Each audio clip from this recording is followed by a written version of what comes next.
So I've done plenty of research and I've come to find there is no videos on the internet at all that I can find on how to put an air to fuel ratio gauge onto an old Corolla. So I thought I'd make one for you guys and girls, and I'll show you how I wire it, where I run the wires. Alright, first of all you're going to start by removing the exhaust and the intake. Don't worry about the carburetor, just take off the fuel line and the cable and choke. I'll show you how I remove the exhaust. It's just a couple of bolts, and the intake and exhaust comes off as one hole, and if you leave the carburetor on you won't need to mess around with any gaskets.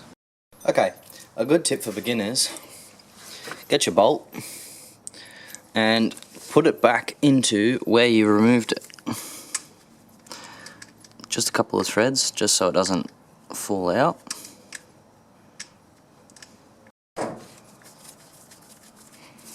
Just a couple of threads.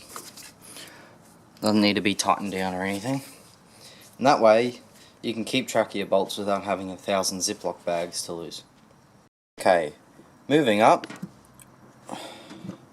Get that out of the way. We shall remove the fuel line. For this one you will need a 14mm something or other. I'm going to use a spanner for this, and a rag, as fuel will come out of there. Now with fuel lines you don't want to be pushing on them because you might twist and break the fuel line. Quite often the fitting gets seized onto the fuel line and won't spin freely. If that's the case, stop, don't break it, get some oil, WD-40, penetrating fluid. Make sure it's on there and it's not moving around too much, and give it a good twist. They shouldn't be too tight, and you don't want them to, well, the threads are a bit dry on this one, but you should be able to loosen it up and undo it with your fingers. It's not the case with this one because it's getting a bit old and I haven't oiled it up recently.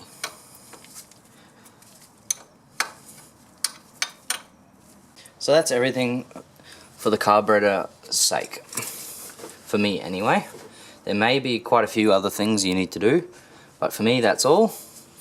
What we need to do now is start unbolting the intake and exhaust flange as one. With these Corollas, the exhaust and the intake slot in together and press against the flange of the head and bolt on. So it all comes off as pretty much one assembly, though the intake and exhaust aren't. Except for on stock exhausts, the intake does bolt down to the exhaust with it's some kind of heater, so it heats the air going through the carburetor up for snow and cold weather applications. For here in Australia, it just makes you lose power. I've made a bit of a whoopsie. There's also the but it's some kind of valve for emissions, and then the line for the heater core. Sorry. And then the line for the brake booster. That needs to be removed, and my one should be as simple as pulling it off the intake and pulling this off the rocker cover. So I found that the bolts on my flange is, as you can see, kind of a 14. So very carefully get your spanner or socket. Socket would be preferred if you can get it on there, and loosen it off.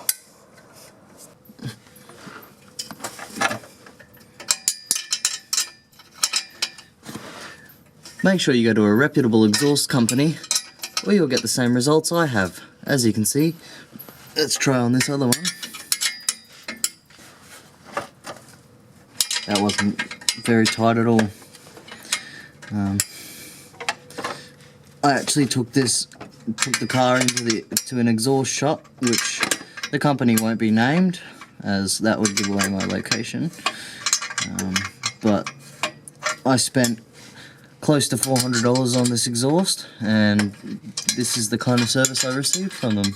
The exhaust actually leaked about 3 times each time I took it in, and they said, "Oh, we're sorry, we'll fix it right away for you." And as you can see, hopeless. They're not even exhaust bolts, that's just a nut and a bolt they've used from Bunnings next door actually. So thanks.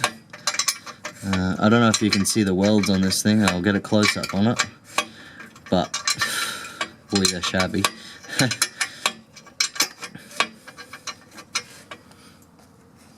A shot at some of the amazing welds that this exhaust shop has done for me. I actually spent $400 on this exhaust system. 2 1/4 mild steel, all the way back, hot dog resignator to dual chamber muffler, and that's the quality that I got for $480 something. Okay, now that your back is broken, such as mine, it is safe to move the exhaust out of the way.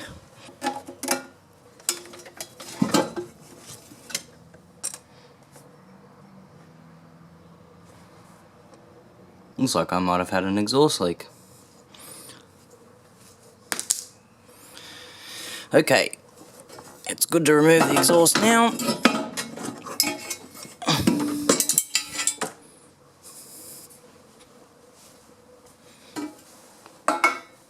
And then we have it.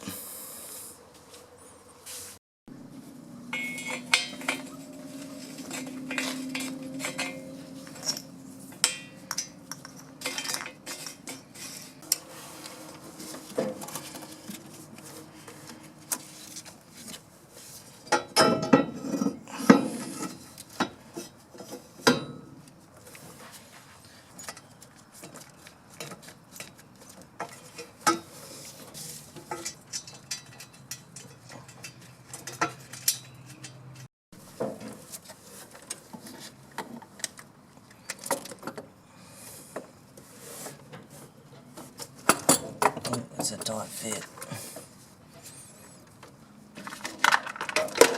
Shit. Don't you just love when that happens?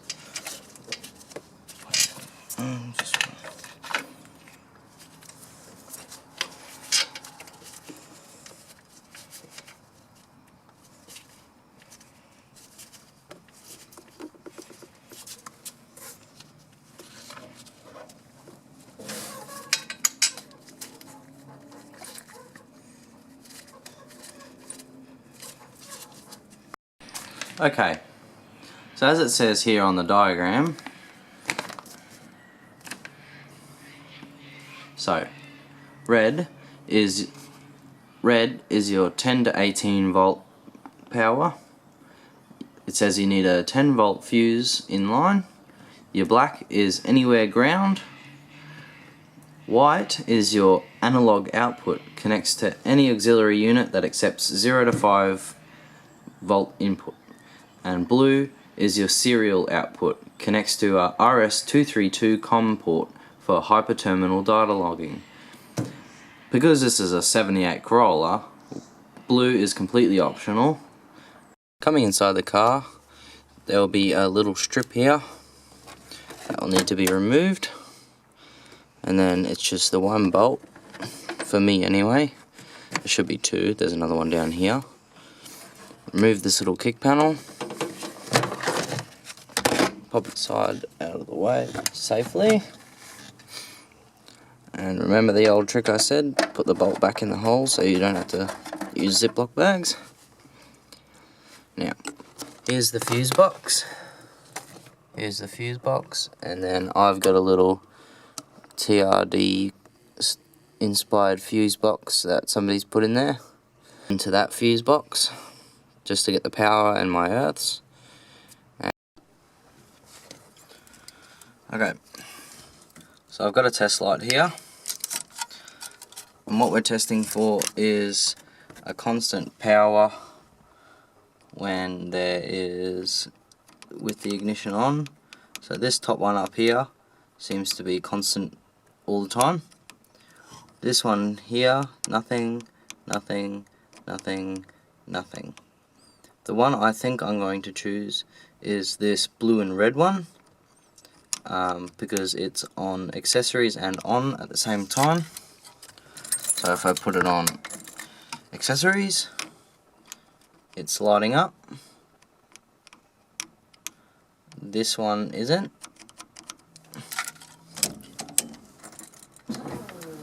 Now it's on ignition, so this one's now lighting up, this one's now lighting up, this one's nothing, this one's constant, and this one's lighting up. So the blue and the red one's going to be the one we're going to use for power. So coming down here under the dash, there's a plug here. I've followed the blue and the red one down. So in relation to the plug, the one we're chasing is this one on the corner here.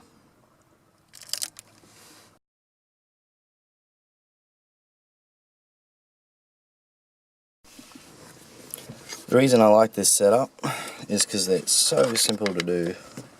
You just got to know a little bit about your wiring. Now all you need to do is start your car up.